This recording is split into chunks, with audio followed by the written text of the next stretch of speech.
The following program is intended for mature audiences. Shalom and welcome to the SINagoguge. This is a podcast for consenting adults for information, education, and entertainment on BDSM, sexuality, and all things related. If you're not a legal, enthusiastically consenting adult, then pick up the needle, press pause, or turn the radio off. For those who remain, now might be a good time to switch to your headphones.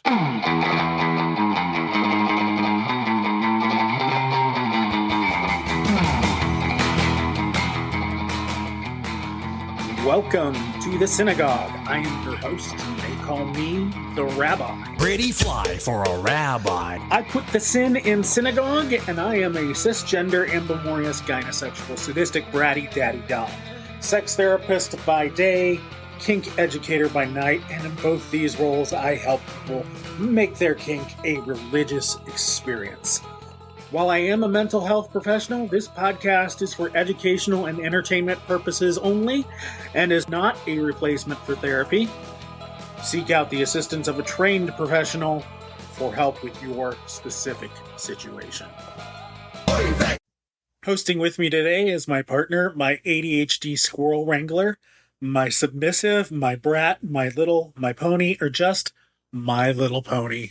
Aww. The Hall to my oats. Little bit. This is episode number 24, and with us today is JimJam to talk to us about depressed and in charge. Depressed and still in charge. The power received from the left side of the slash can be addicting. Can I handle that? Am I worthy of their submission? Where to start? Let's talk about the before and after of beginning dynamics from the left side of the slash and how depressed, anxious, and unsure can still give structure, discipline, and control. But first, a word from our sponsor.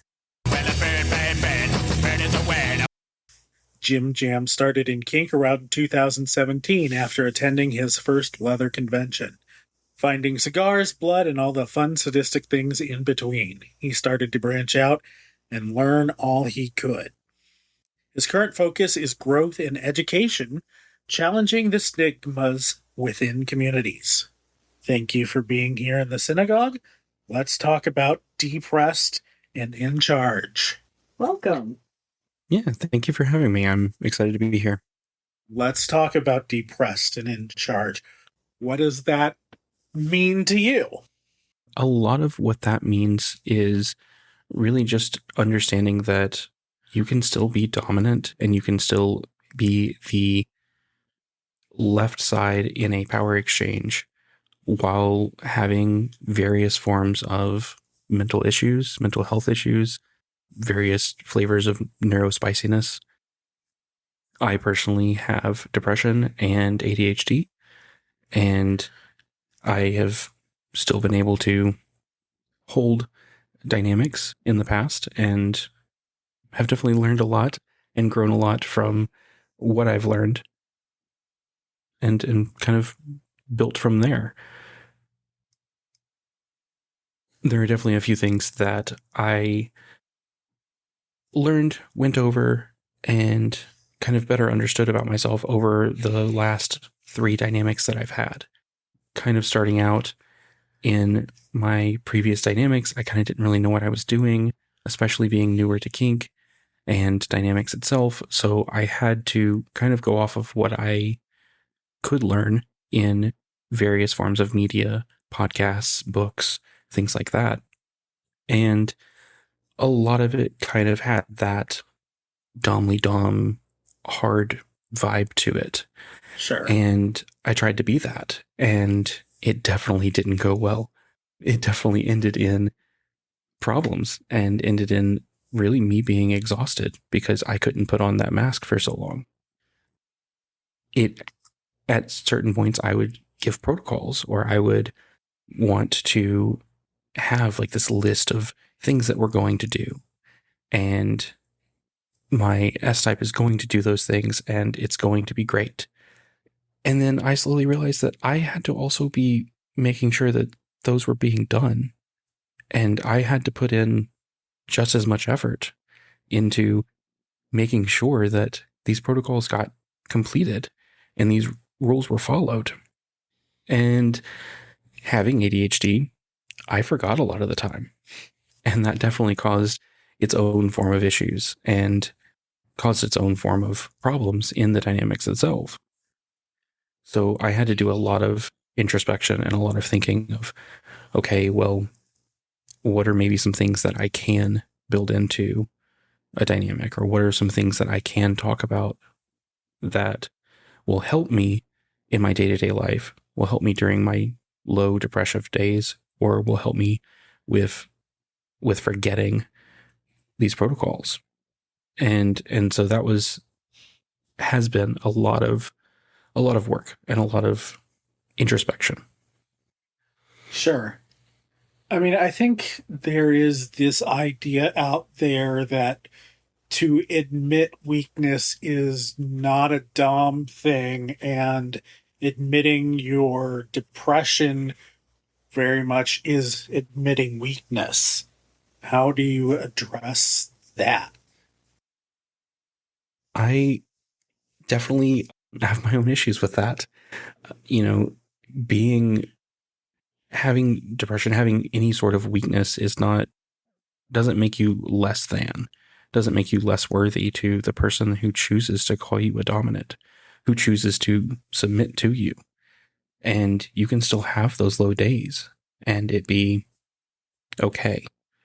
You can still have those low days and it not mean that you are less than, or mean that you are weaker, or are not worthy of being the title that you are given.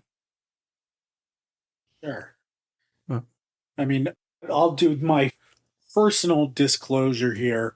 Besides being a mental health professional, yes, I have diagnosed ADHD, diagnosed CPTSD, and I thought I had depression licked up until about 2 months ago when it came back quite unexpectedly. It then started coming back really hard yesterday, so this could not be better timed, worse timed, whichever you want to view that as. So, yeah, I'm there right now. Absolutely. And that's definitely something that can be difficult to admit and also be difficult to deal with. I know that especially during my lows, I would definitely question if I was worthy of being a dominant, if I was actually somebody who should be submitted to, or who should be given that power. And there were definitely days where I didn't feel like making a decision. I didn't feel like getting out of bed. So I can barely make decisions for myself. How am I supposed to make decisions and hold power over someone else? And a lot of those times it was my S-types who would say, no, I still choose this. I am still here for you. And it may look different in those times. It may be on those days where I can't decide where to eat. They give me 3 choices and then I can pick one. Or they give me 5, I give them 3, they pick one. On days where I can't get out of bed or I haven't taken a shower in a week, they come to me and give me kind of the tough love that I need and say, no, get up out of bed, get in the shower, take care of yourself. And it's the tough love. It's the making sure that they are taking care of me in that way. If they have to be a little bit tough about it, that is okay. That helps me to kind of get out of that funk a little bit sometimes. So it sounds very much something I say a lot is there's no act that is inherently dominant or inherently submissive. While they may be the ones prying you out of bed, that is still a submissive act in this context. Yeah? Absolutely. Yeah. They are serving me by making sure that I am taking care of myself in order for me to then be able to take care of us and our dynamic. Okay. I mean, I can understand how certain people may not understand that or comprehend it, but I definitely do. Now, that's something we do a lot in art as far as ADHD goes. Okay, that's our entire power exchange is you managing my ADHD. Thank you for being honest. Doing it a lot is, everything. Absolutely. And one of the biggest things that I had trouble with was honestly maintaining certain protocols. There was a point where I had a submissive who I was like, yes, I want you to write about your day. And in the morning, I will get up, I will read it, I will respond to it. It'll be connective and it'll be great. And that lasted for about a week. And then I forgot to respond. And then it kind of just didn't work. So it definitely takes a lot to figure out what maybe protocols work for you in your style of ADHD that you can remember, that you can follow through with. In the same route with rules, and for me as well, I have a lot of trouble just keeping my calendar and having somebody to even just text randomly as a thought comes up. Hey, this thing needs to happen this day. Or, hey, put this on the list. It helps me to kind of just have, I guess in my own way, a secretary to put all of my thoughts together. Sure. So when you're having a depressive episode, how do you challenge those negative thoughts that you're not a good dominant, that you're not worthy of someone? So I do a little bit of challenging that in truly just asking for that affirmation from my submissive at the time. I can say, hey, I am having a low, and these are what my brainworms are telling me. And I need to know, like, what is it? I need affirmation that this is something you still want. And that may be in a matter of, hey, can you kneel for me? Hey, can you do this submissive act for me? And in doing so, that is reaffirming that you want to still do this. Being able to say please and thank you and be courteous with it is also its own way of validating for me, in that I can be nice about it, but it also is something that is wanted.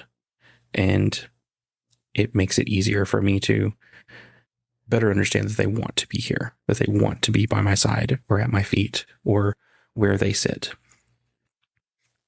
That's a lot of the ways I challenge it, is really just asking for the outside help and the outside validation. Do you have any teams, rituals, protocols, acts of service that are only called upon when you are feeling? I wouldn't say that are only called upon when I'm feeling more depressed, but it is more making sure certain things are done so that I can maintain at least some form of routine to build me, to kind of get me through the low slump. I usually have a couple of days where I want to lay in bed, I want to sleep, I want to do very little. And so having and making sure that I have food, that I have medication, and that I'm at least taking care of myself with a shower and that type of thing, making sure those things are done really help to put normalcy back in, even though I'm having the low. In a similar way, helping me maintain with certain things like grooming, making sure that, I go get my hair cut and it's not terribly long, or same with my beard. Just generally making sure that I am doing what I can to take care of myself. And especially during those low times, making sure that the routine is maintained instead of just allowing me to lay in bed and, be a hole, like crawl in a hole and sit there for a while. It does sound also like you may also sit with it just a little bit of, okay, am I in a low episode? And if I am, okay, how do I navigate it and still be like, how do I also ask my S types to then support me so that way I can. Yes, it does usually take me about a day or so to realize that I'm in kind of that lower mood. And usually during that day, I am either more tired or a little more snippy. And once I realize, I think, oh, this is probably what's going on. And that is where I say, hey, this is what's going on. I'm in a low, just so you know, like we're going into this area and it's going to be a few days and I will come out of it. But yeah, I may be asking for more affirmation or getting more clarification on some things, or maybe having harder times choosing, but definitely communicating and letting them know that this is kind of the direction things are heading, at least for the next few days. It would also be after that communication of like, okay, your S types of, I might not be explicitly asking or telling you, giving you more direct directions as I navigate this stuff. Absolutely. Yeah. Definitely saying, yes, I may not be able to be as in control during these times. I may not be able to make the decisions in these times as easily, but there is also an expectation that they can decide for themselves and they can take care of themselves. And it's not a constant need for me beforehand. And that way there is some of that self-sustainability so that it is doable. So it metaphorically take the reins, but it's still my horses. Yes, I can also liken it to giving a command of take the reins. It can still be service and it can still be submission if I am telling you to make the decisions and if I am telling you to lead for a little bit. So you don't have any special routines, protocols, whatever, for when you're feeling down. Do you relax some of those, though, when you're feeling down? I definitely would relax some, yes. I kind of have the expectation of I'm not going to be able to make sure that maybe certain protocols are fully followed or make sure that certain rules are fully adhered to in those times because I'm trying to focus on just getting through that low.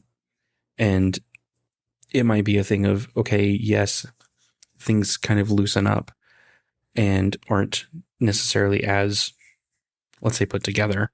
I won't want to say as strict because I also am not someone who's very strict on things like that. But I also, once coming out of it, can recognize that the work that they've put in to making sure that things are okay. And in that same vein, I can then praise them and give them thanks and show them gratification or gratitude for the work that they have done. It might just be delayed from the moment of. I would have to imagine that if they still went forward with the protocols, even if you weren't enforcing them, that would be some affirmation to combat those negative thoughts that you weren't a good dominant. Yeah?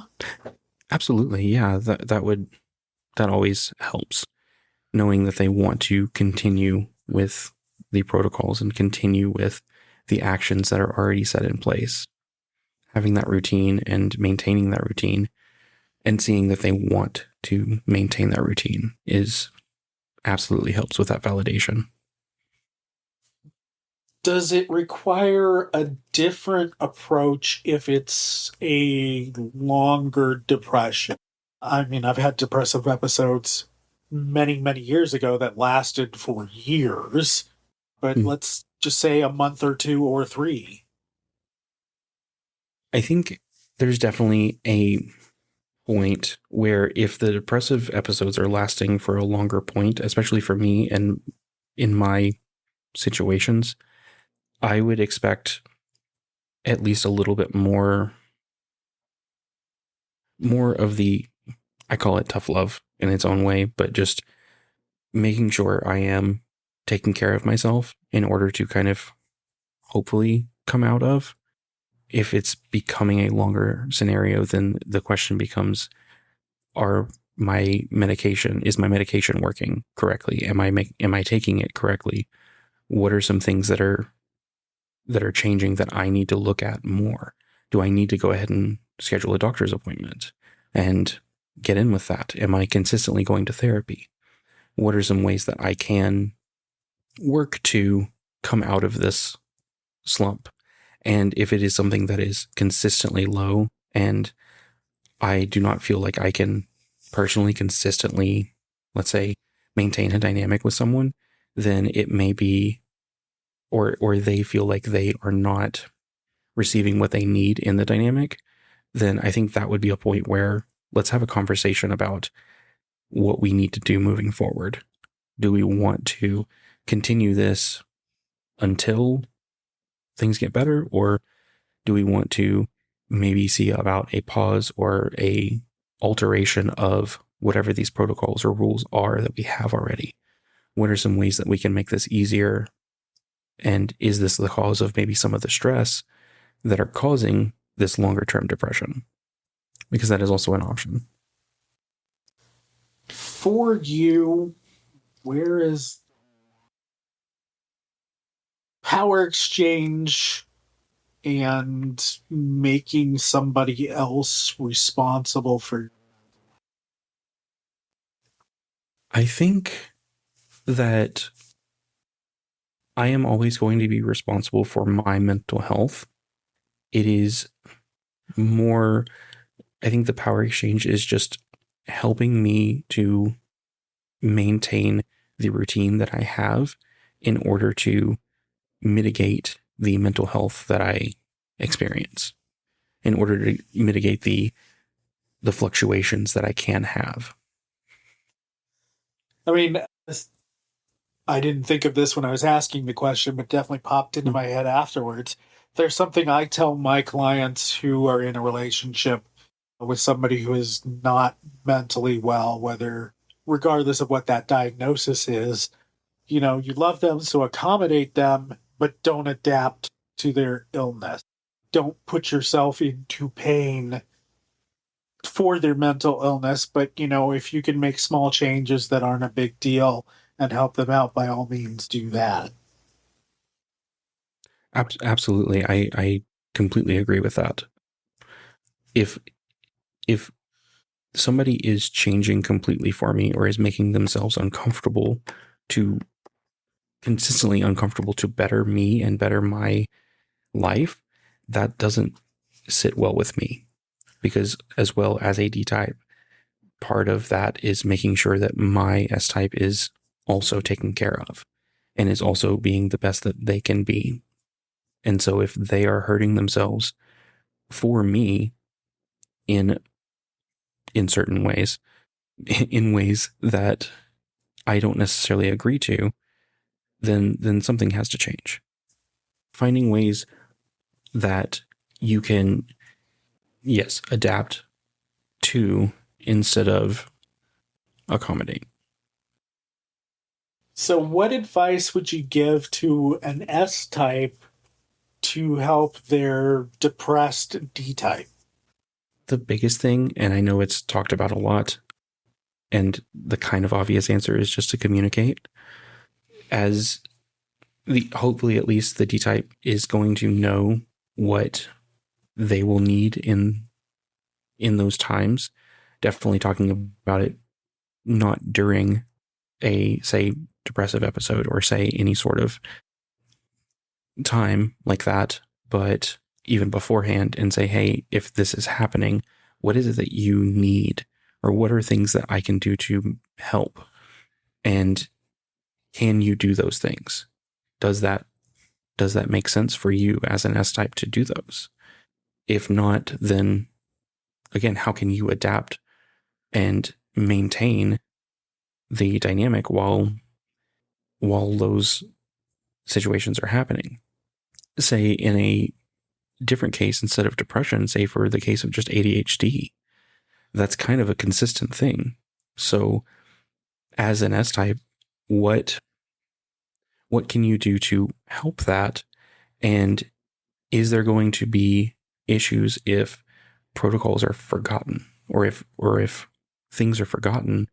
And if that's the case, then how can you either give them reminders, or how can you make it all kind of adapt and work for both of you?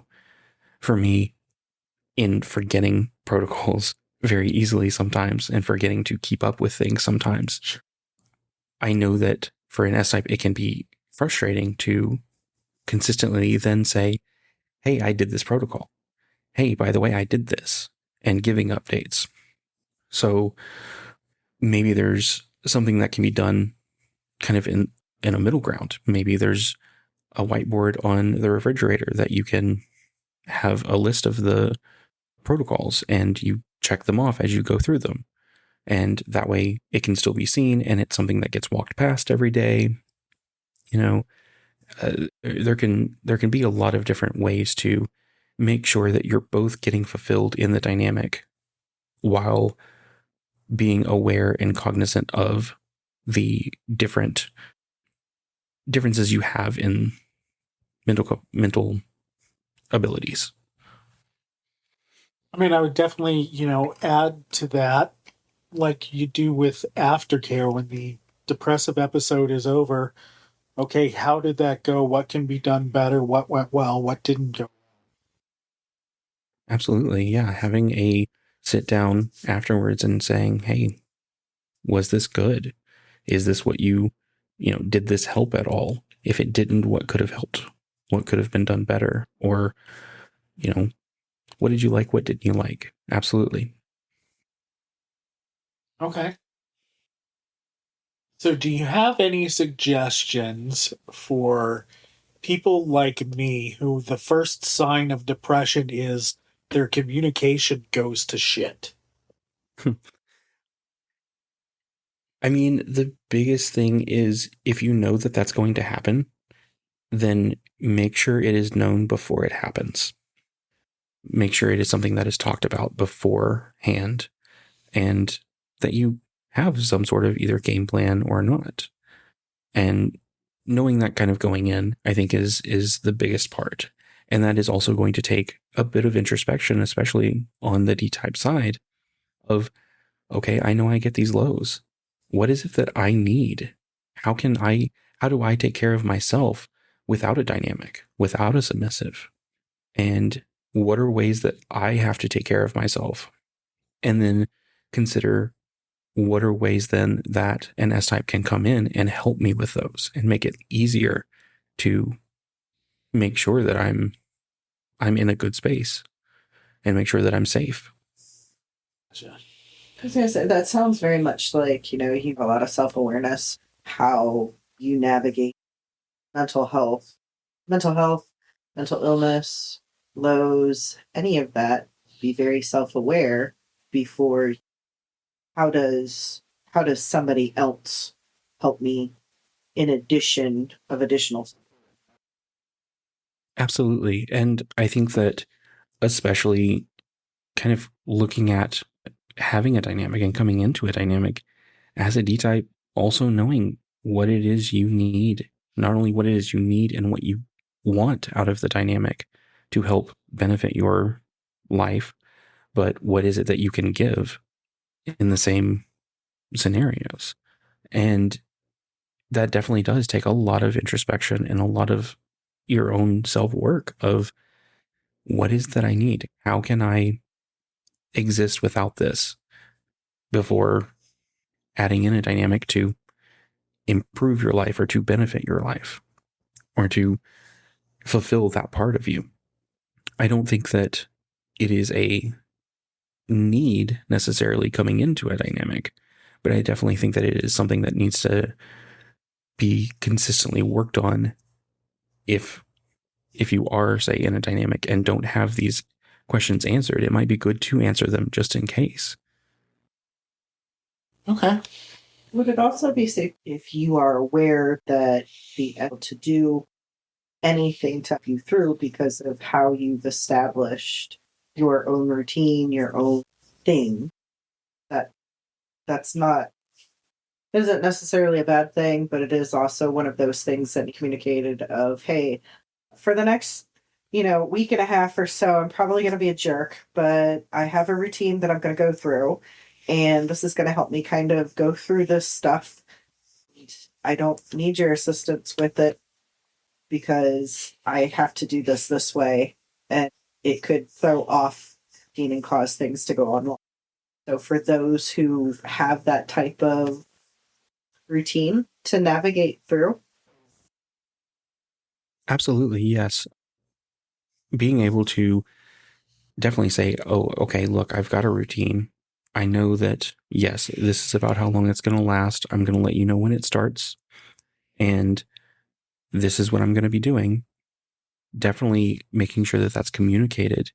Because if, say, your routine is, hey, I'm going to go dark and not really communicate very much for the next 2 days. So where we normally maybe text most of the day or we talk most of the day, I may not be doing that. I may send 1 or 2 messages a day. But that doesn't mean that I'm trying to run away from you. It doesn't mean that I'm trying to create distance from you. It just means that I need to focus on my routine and my getting back to a spot where I can be more in focus with this, and definitely giving at least that reassurance of this is what I need to do in order to get through this. And it's not a slight or a affront or an attack on you or our dynamic. It is about making sure that I am the best person I can be for the dynamic. Yes, absolutely.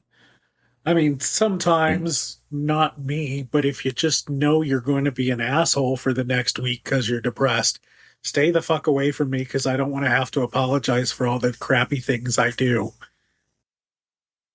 Absolutely, yeah. I don't necessarily have that a lot of the time either, but I know that I can be a little bit more pissy. I can be a little bit, more easily offended during my lows. And even if it's not, I'm going to be a jerk. It might be, hey, I'm going to get my feelings hurt. And then we're going to, have this whole long conversation. And really, you may be just making a joke or something, but it's going to suck for me. Where if you would have said that 3 days ago, I would have laughed at you and it would have been fine.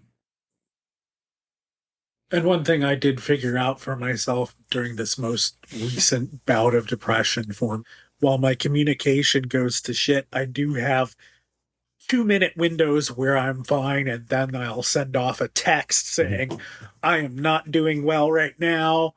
Dear, I just need you to be aware. Something along those lines. And I think that's helped you out.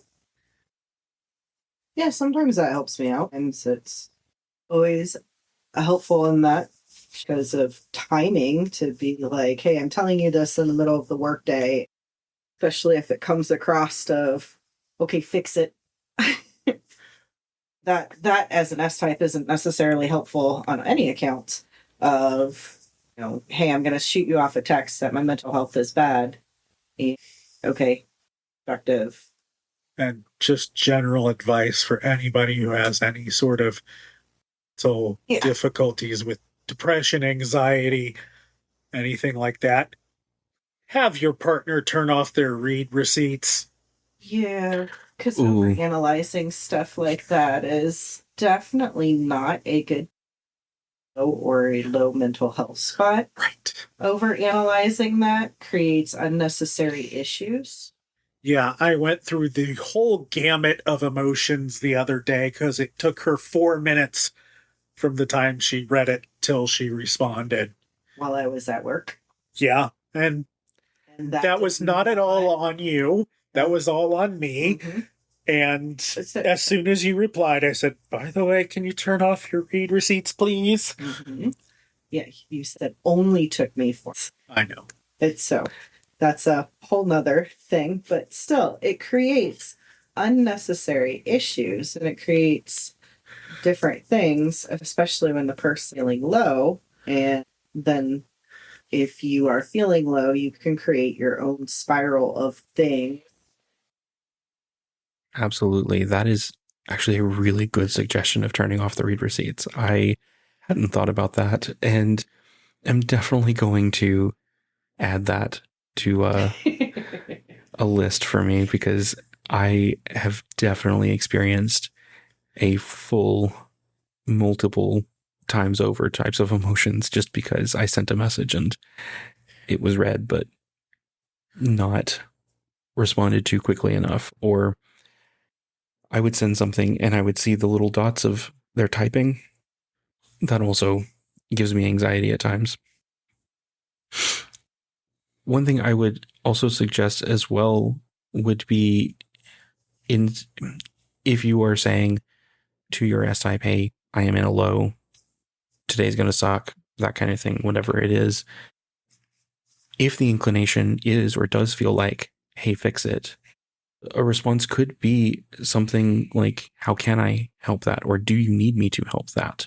Or what are you looking for in the moment here? Is it just acknowledgement that this is going to suck and okay, I'm here? Or is it okay, let me offer suggestions of how we can move forward and make this easier? So if it's not too personal of a question, what kind of things are on your list for your S type to help you with, do for you, etc.? No, that's fine. A lot of it is make sure I have my meds, make sure I'm taking them at a consistent time, because I very, very easily forget to take meds. Making sure that I am eating, but eating actually good meals instead of, chicken nuggets every night, instead of something easy and quick. Making sure that I have enough water and am getting enough sleep. Those are kind of the big things for me. If a lot of the time I want to come home, I want to take a nap and just kind of exist for a little bit, and them being okay with that, being okay with, okay, cool, that's what you're going to do. I'm going to make sure that the apartment is taken care of and things are taken care of so that there doesn't have to be any extra weight added onto this for the next day or two. I'm going inward Why are you going inward? because I'm not sure what I said that was. Stop going inward. I'm just gonna stop right there. Stop going inward on. As I said, I am therapy session in the middle of our podcast of you didn't explicitly say fix it. It was how I know you and how your tone of voice is and how you write things out that comes across as fix it when it comes to certain things. We'll discuss it later. I'm sure. As I said, I am going into a depressive episode, and I, as a mental health professional, as a human being, I have no problem sharing that right now because there's nothing to be ashamed of, and we should normalize that type of conversation. Sure. And at the same time, I'm also going to recommend that for anybody that does have their own therapist, it doesn't matter if you are an S-type and you've been, requested to kind of assist. Sometimes it is okay to say, go see your therapist an extra time or two to help you navigate through this as well. Yes.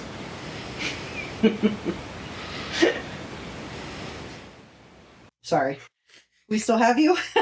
Yeah, no, absolutely. Sorry. No, you're fine. I definitely appreciate hearing this side of things as well, because this is also part of it, like saying, okay, hey, I'm kind of going inward. I'm thinking about these things now and I'm struggling with that. And you saying, okay, Like, we'll put a pause on this and we'll bring it up later. But that's definitely, I think it's a wonderful way of moving forward with it and having that conversation. Sure. I mean, especially as, if you are aware of either extra things, such as other health things going on, or for either of you, additional work stresses or anything like that. I mean, it is okay to just definitely put a pin in it for, a little bit to try to, all right, navigate through, because as somebody, as an additional mental health person, trying to navigate when somebody in lows can sometimes create further lows and create resentments, or, hey, you threw me farther into a lower depressive state, and then you start going through the overanalyzation and everything like that. However, at the same time, if the D-type person is not taking care of themselves and doing their end of things,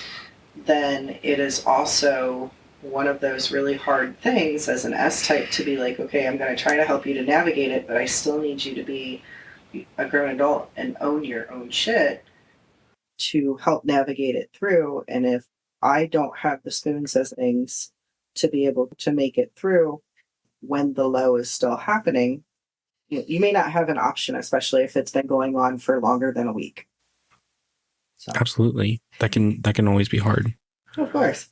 Sorry, my little ramble on, a lot of things. I know I just said it's okay, but at the same token, from a perspective, if the S-type says, hey, I don't have the spoons for whatever reason, S-type also has their own, then what? So I definitely think that then you definitely want to sit down and have those conversations. You want to sit and say, okay, well, that's fine. That's part of why I view it as so important to already kind of know what you need as, say, even the D-type or the S-type, of what you need and how you can take care of yourself without, so that in those cases you can say, okay, that's fine. Let's, we can either pause, or we can come together as equals and talk about, okay, what needs to be reduced for a little while until we can get back into, say, a quote unquote normal, what that looks like. Because yes, if both sides are having their own issues and are unable to take care of the other for various reasons, that's still okay. As long as it's talked about, as long as you sit down and say, okay, well then how can we make sure that we are doing the best for ourselves and making sure that we are taking care of ourselves so that we can later come back to the dynamic and make sure that it is continuing and it is strong and it is productive for both of us. Because if a dynamic is not productive for either side, then it's not going to, it's going to be very difficult to keep that going. Gotcha. Sometimes you have to put the dynamic on pause for mental health reasons. Absolutely. As much as I love the idea of a 24/7 dynamic all the time, 100%, whatever, that isn't super realistic for me, at least, in my opinion. I mean, if I'm at my job, I can't necessarily always be the D-type. I have to work. I have to do other things. I'm also poly. If I'm with other partners or they're with other partners, does my dynamic go into their relationships? Unless my metas or their partners are agreeing to that, like to me, it gets a little bit muddy and it makes it a little bit difficult. So what would you say is the biggest challenge? The biggest challenge is the what I call them brainworms that come in. It's the negative thoughts that I'm not good enough, that I'm not worthy, that they're just here because I don't know, that I don't know why they're here, and that I'm just being a burden. dealing with those thoughts and consistently having to challenge those thoughts. Similarly, I present and talk about different subjects, and having those thoughts even come in and needing that reassurance from somebody that, yeah, I am knowledgeable enough to teach. I'm knowledgeable enough to go up in front of people and talk about these things, and that there is somebody who will stand beside me and, follow me into the anxiety that I get. That's a lot of the hard points is really just consistently almost needing that affirmation that I am good enough and that I am worthy of being served by someone. Okay, well, before we transition into the part of the show that we like to call Inside the Kinkster Studio, is there anything else you think we need to know about this topic? Maybe. I think there are a few things.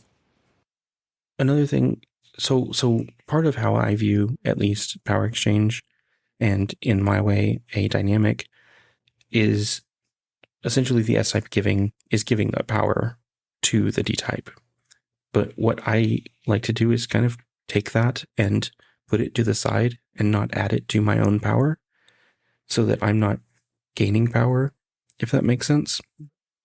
And that way, if something needs to happen, if a conversation needs to happen, like during a depressive episode, or just say at any point we need to do a check-in, that power can easily be returned, and we can come to it as equals to talk about our dynamic and to make sure that things are good. Similarly, a lot of the time, going back to the 24/7 part and my issues with that, sometimes, especially with ADHD, my mind doesn't really focus on the dynamic all the time. And so things that can help are things that pull me back into that headspace. One of the more common things being kneeling. But if there is some other act that can be done that shows that the S-type is coming to me in that mindset and is wanting to focus in on that, it can really pull me into not only reinforcing that they want the dynamic, but making sure that I am also focused on that aspect of it in the moment. Okay. Well, on a completely different note. Thank you for sharing, Olive. Very much appreciate it. Absolutely. We've now reached the part of the show that we like to call Inside the Kinkster Studio. This is the part of the show where we get to know you a little bit better in our own fun, irreverent, silly way sometimes. Are you game? Let's go. Oh, I get to be up first? Yeah. Wow. Yay. You usually go first. Not always. What's your favorite toy in your toy bag? Ooh, okay. So in my toy bag, my two options are either my knives or my whips. But I also really like my hands, but they don't really fit in my toy bag. Fair. And why? Oh, and why? For me, the knives create a good, fun bit of fear and precision that I really enjoy. And specifically for my hands, I can feel what's going on a little bit more. And I feel like the energy is a lot more palpable in that way. Okay. If animals could talk, what species do you think would be the rudest? Probably cats. They're already kind of assholes and they don't even speak. No, we have a few, and yeah, no, they are vocalize, and of them are complete jerks. Yeah. And they have this nice tendency to go, oh, microphones are out and headphones are on. Now I need attention. Yep. Yeah, as I got scratched attention tonight. if you are willing to share, what is your origin story into the kink and leather community? Yeah, my origin story was kind of late, ultimately coming in, which was around 2017. I had a partner who said, hey, you seem to be into some things that are a little bit more on the kink side of things. How about you go to this munch? Check it out. I was like, okay, I don't know what that is, but I'll go. And I went, immediately clicked with everybody there, had a really great time. And from there, it was going to classes, going to house parties until I finally went to my first convention about 6 or so months after I'd gotten into the community. And it was my first LeatherCon. And first class was on cigars and cigar play, and immediately fell in love. Yeah, I really haven't looked back since. Thank you. If you had to eat a crayon, what color would you choose? Probably green. Why? I mean, I think that has the option for a variety of flavors. Actually, I was totally and completely waiting for you to say, dude, it's people. So it is Soylent Green, not a movie. green. Yes. Yes, but, what's the best kink advice you've ever received? I've ever received would be everything's made up and the points don't matter. We're all here to have fun. And I would say that, or if you're not leaving play with your dick hard or your pussy wet, you're doing something wrong. What is the worst fashion decision you've ever made? Oh gosh. I had in high school it was like a cowboy duster that I wore to school for a while, and it didn't work for me. Oh. In what years were you in high school? Because that makes a difference. I graduated in 2009, so yeah, 05 to 09. That didn't work for you. It definitely did not. I was trying to be, the emo kid or whatever, but it just didn't look good. Fair. Toilet paper roll, over or under? Always over. I'm always surprised how passionate people are about that answer. It's never thinking about it. It was always, boom, here's my answer.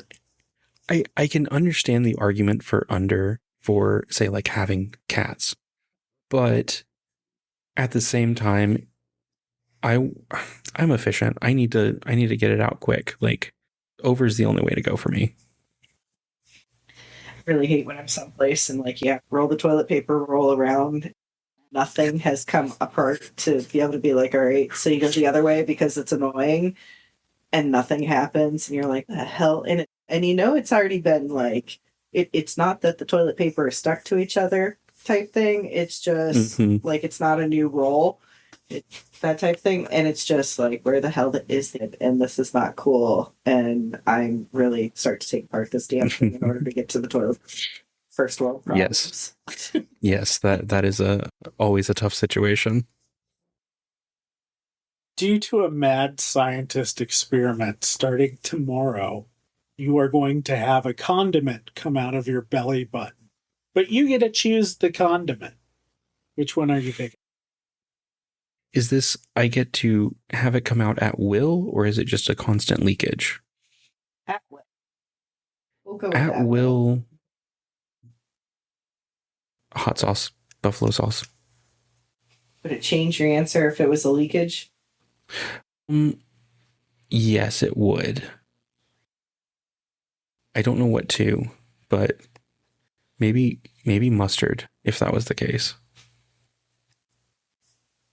What is the strangest purchase you have ever made?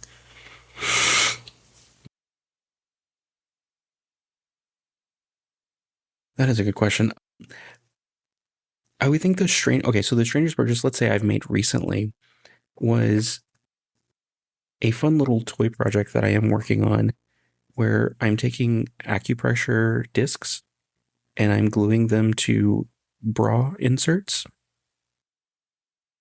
for fun pain reasons. And so buying that in combination was a little strange. Cashier give you a funny look? A little bit, yeah. What is a random bit of knowledge that you know that you're fairly certain you wouldn't ever get to talk about ever? Sure. Something that I've always enjoyed, a fun fact at least. So my background is in science and biochemistry. And I have always been fascinated with the fact that in each of your cells, there is about 6 feet of DNA in each one. And that's always fascinated me. It's those things that we learn. Absolutely.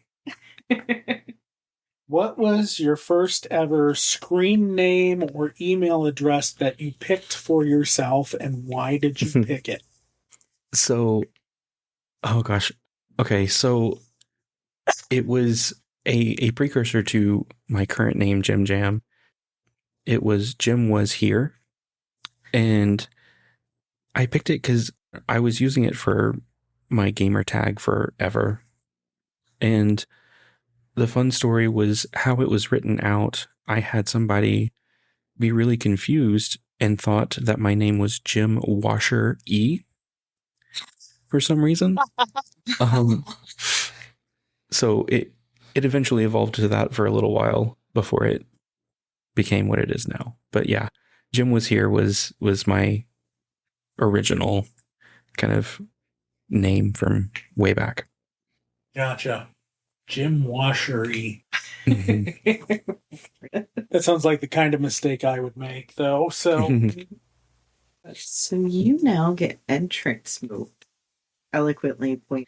WWE style entrance music, complete with pyros and all of the things. So you get your own new entrance music when going into a dungeon. What are you going to have? I need to look up the artist for that. okay. So there's a song that I've really liked for a while and thought about. It's a song called Play with Fire by Sam Tinez. I believe that's the one. It's a fairly nice beat and has just a general concept of playing with fire, which I'm a bit of a firebug as well. Gotcha. Okay. Reverse Uno card. You get to ask us one question, but the catch is nobody can have asked us that question already. Okay. What is one book or piece of media that you would suggest to someone who is not kinky and not poly that you think would benefit their life, but that is kink or poly focused? That's easy for me. The movie Professor Marsden and the Wonder Women. Love that movie. Like had this moment, oh God, I have to think. But then there's the poster right there on the wall that I'm looking at.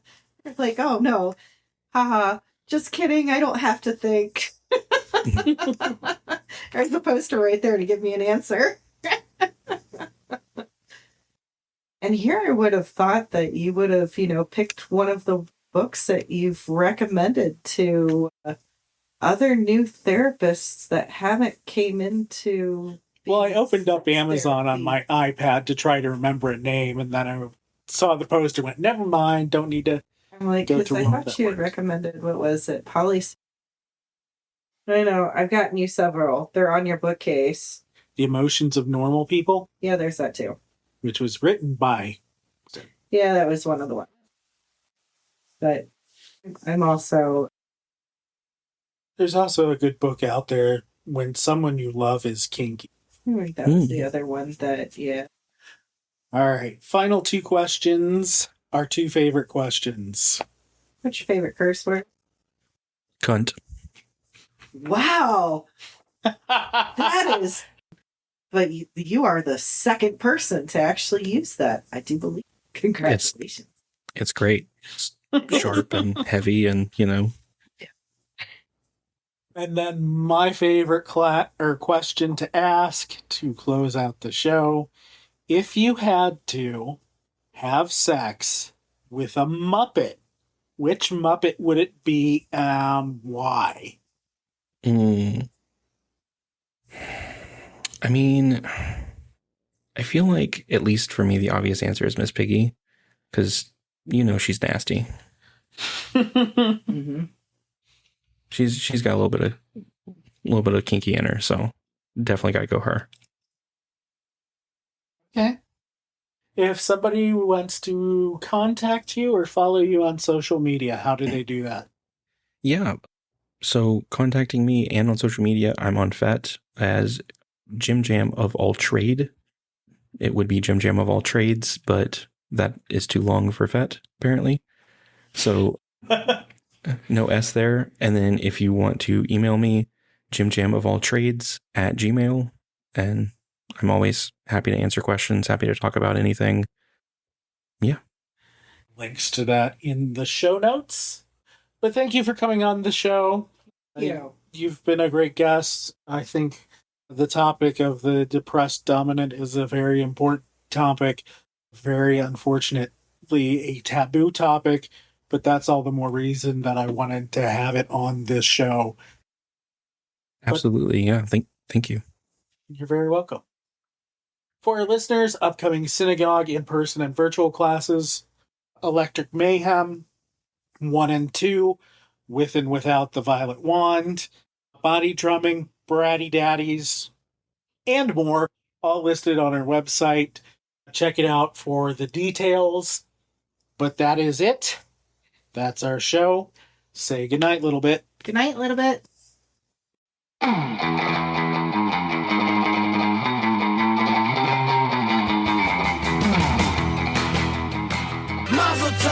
Follow us on Facebook, FetLife, Twitter, Tumblr, and YouTube as SINagogue BDSM, and on Instagram and TikTok as SINagogue Kink.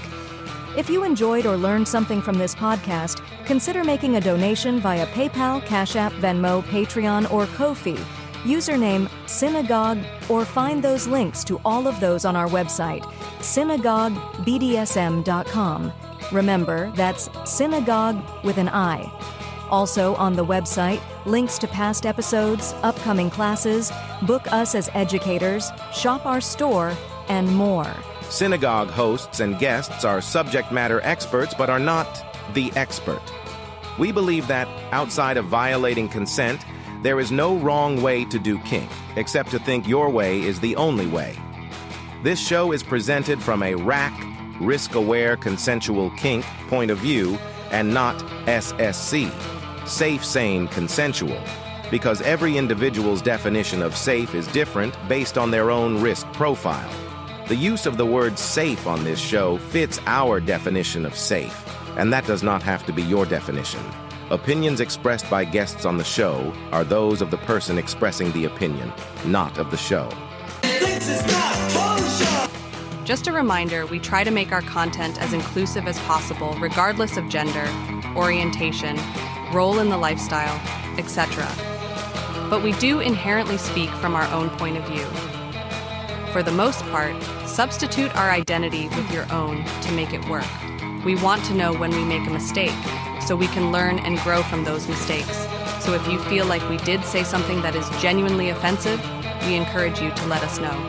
Reach out to us with your questions, comments, or concerns via our website or call us at 469-269-0403. Brought to you today by the letters and the a number? San Diego High School football room!